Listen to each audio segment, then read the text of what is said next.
mtoto mkali. Wewe mwanangu, ule mtoto mimi nang'oa kabisa. Wewe mwanangu utamweza? Sasa simweza na nini wewe? Unajua mimi soga zangu mwanangu. Baridi.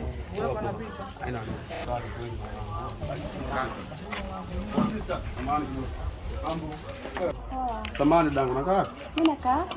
Jamaa mzuri rafiki yangu. Hivi hujanionea fungu yangu ya gari hapo? Ndio nilikuwa nafanya. Ndio nilikuwa nafungua hapa nimedondosha hivi ndio ndio. Hujaiona? Kwa nini dadangu? Wewe nimekuelewa sana. Mfanyie mpango hata namba. Niweza, mimi mtoto wake. Acha mambo yako basi. Mimi nina magari, nyumba nazo. Kweli? Fanyie mpango wa namba basi.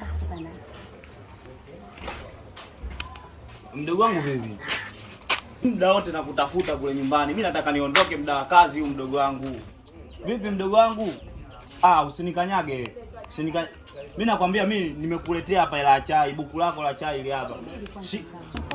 Huyu mimi mdogo wangu kaondoka nyumbani tangu asubuhi simuoni, nimpe hela ya chai mimi niondoke zangu kazini muda wa kazi huu. Wewe unafahamu wewe? Hebu shika dogo. Sikia dogo. Shika ile buku la chai, mimi naondoka zangu kazini. Vyombo vile uvioshe. Achana naye, mimi simjui yule yangu. Achana naye, mimi simjui. Tena ukome.